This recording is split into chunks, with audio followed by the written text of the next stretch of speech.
బంగ్లాదేశ్లో హిందువులపై జరుగుతున్న విధ్వంసకాండకు వ్యతిరేకంగా ఏపీలో ఆందోళన కొనసాగుతూ ఉన్నాయి. హిందూ మతానికి జరిగిన అన్యాయానికి నిరసనగా అల్లూరి సీతారామరాజు జిల్లా కూనవరం ఆ దేశ జాతీయ జెండా దహనం చేశారు. టీడీపీ నేతలతో కలిసి మండల ప్రజలు కొవ్వొత్తుల ర్యాలీ నిర్వహించారు.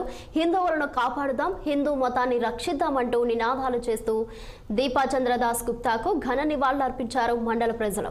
పొరుగు దేశాలు హిందూ మతంపై అత్యంత కర్కశంగా వ్యవహరిస్తున్నాయంటూ ఇటువంటి వాళ్ళకి గట్టి బుద్ధి చెప్పే విధంగా కేంద్ర ప్రభుత్వం చర్యలు చేపట్టాలని టీడీపీ మండల అధ్యక్షుడు ఎడవల్లి భాస్కర్ డిమాండ్ చేశారు. హిందువు ఏ దేశంలో ఉన్నా మంచిగా ఉండాలని కోరుకుంటూ మనం ఈ రోజు ఈ కొవ్వొత్తుల ర్యాలీ ఏర్పాటు చేసుకున్నాం. దీపు చంద్రదాస్ అనే అతను ఒక హిందువు, బంగ్లాదేశ్ లో మైనార్టీ వర్గానికి చెందినటువంటి ఒక హిందువు.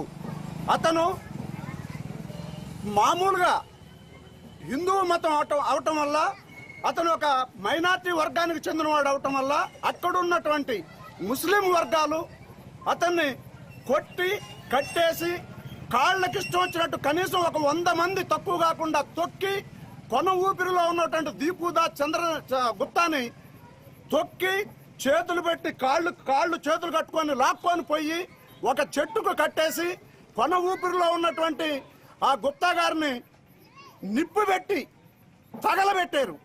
ఎంత దౌర్భాగ్యం అంటే అంత దౌర్భాగ్యం అండి. రేపు మన పరిస్థితి ఏంటి?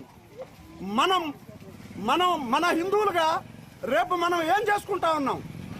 మనం రేపు పొద్దున్న మన ఆస్తులకి రక్షణ ఏంటి? మన పిల్లలకి భరోసా ఎవరు కల్పిస్తారు?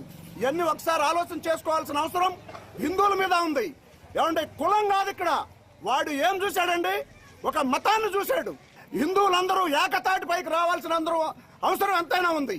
మన అందరం ఇట్లాంటి సమస్య ఎవరికి వచ్చినా నాది కాదు అని ఎవరు అనుకోకుండా, హిందువుల్లో చాలా కులాలు ఉన్నాయి. ఇక్కడ కులం మీద వ్యతిరేకత జరగట్లేదు, మతం మీద వ్యతిరేకత జరుగుతూ ఉంది. హిందువుల్లో చాలా కులాలు ఉన్నాయి. నీ కులం ఏంటని ఎవరు అడగట్లేదు, నీ కులవాన్ని చంపేస్తానంటలేదు. కానీ హిందువులు నీ కులం ఏంటి అని మనం కొట్టుకునేటట్టు పరిస్థితి వచ్చింది. ఇప్పుడు ఇది మనం అందరం కలిసి కట్టుగా మనందరం ఒకే మాట మీద మనం అందరం హిందువులం. ఏ ఒక్క హిందువు మీద దాడి జరిగినా మనందరం. ఆన్లైన్ బెట్టింగ్ మరో యువకుడి ప్రాణం